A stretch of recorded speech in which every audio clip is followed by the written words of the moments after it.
Okay, thank you. It's very difficult to put things together after those exciting and very, I will say, I feel that both four presentations were very complimentary.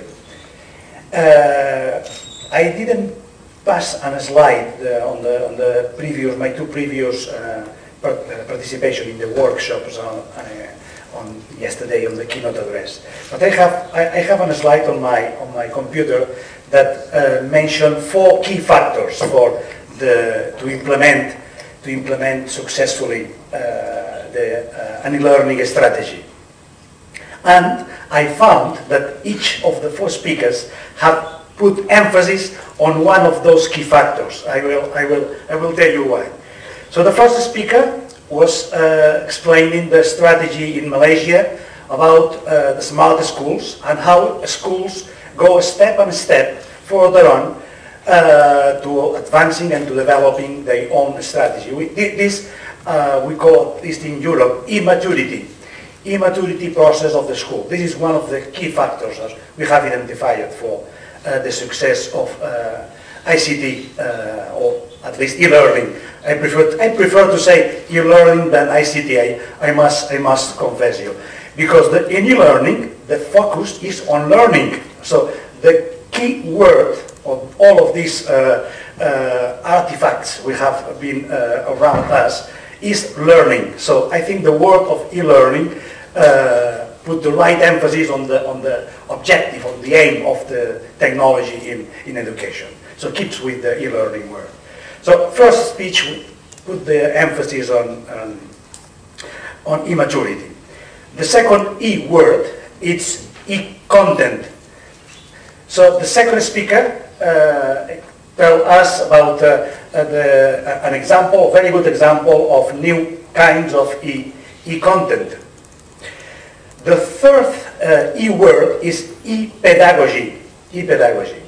So the new role of the teacher. So that was the main emphasis of our third speaker. Sorry, I don't remember exactly, and it will be difficult to Professor Yuan. Before it was Professor Ray Wang, and then Professor Wang Ray put the emphasis. I recognize that you come from an education faculty. I'm also from a pedagogy faculty, so I had the same feelings in your focus on this epedagogy, and the key person of this is really the teacher. So we have to empower and to give these new competencies for teachers, and this maybe will lead to the development of new science of pedagogy that could be called epedagogy if the E works. And finally, Professor Chen Zheng covers many things, so it was holistic in his presentation, but I found that he put a little bit emphasis on the E-infrastructure.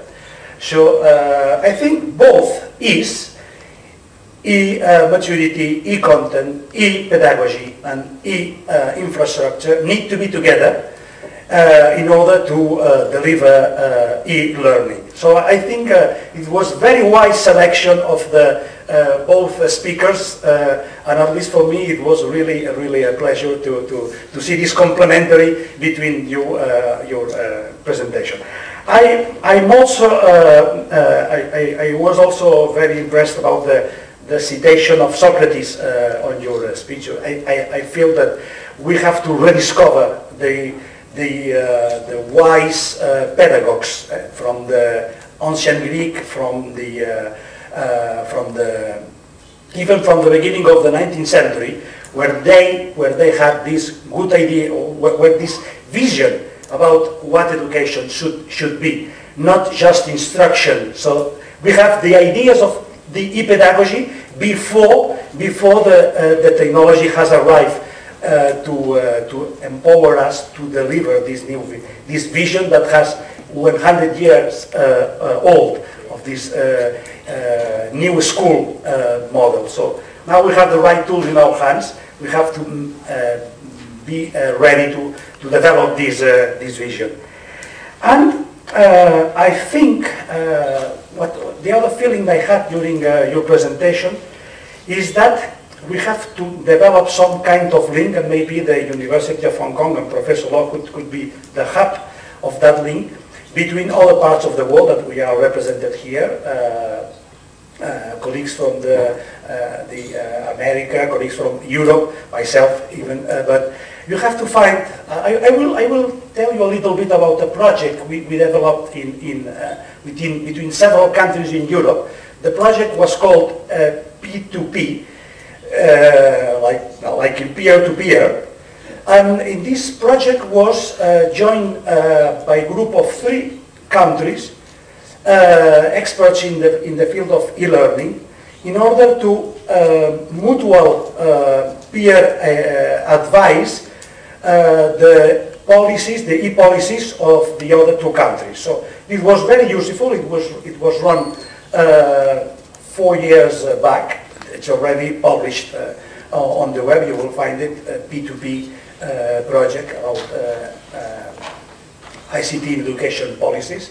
And I think we have to think in the possibility to expand this idea on a large framework. So we could help each other, especially in this new leap forward that we are facing now in pushing to more higher level of computers in the hands of the pupils, that we could learn from each other in the sense that you were telling us at the end of your presentation. So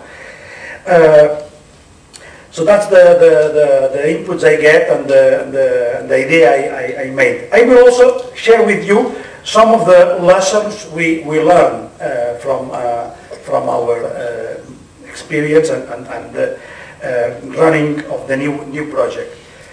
First of all, we are trying to put the emphasis, as other speakers have said, on the learner-centric approach, not a technocentric approach. So what we have done before was to technocentric approach, and technocentric approach in terms of infrastructure. Maybe that was the phase we have to face to make this infrastructure available. But above that, we have to change the paradigm and to move to a learner-centric approach. So this is one of the changes, the lesson we learned. The second is about the content development. Most of the content we have already available in our websites is what we could call a broadcast content. Broadcast content. So, well, technologies have much more possibilities than that to make one size fits all our learners. We know that if we put the learner-centric approach, then we have to recognize that there are several learning styles, there are many different realms of learning. Then why not technology that is personalizing experiences in the field of e-commerce, for instance? When you go to a website that sells books, for instance, if you go several times, the website recommends you some new book of your interest. That's a personalized approach of selling books. Why don't use this strategy also for learning? The technology is there. So I think there is some challenge to adapt the technology to the needs of every single learner. So this is another lesson we learned. Move from broadcast content to personalized content. That's really a challenge, but that's the way we focus to the companies, to the publishers, to move to that idea of personalized.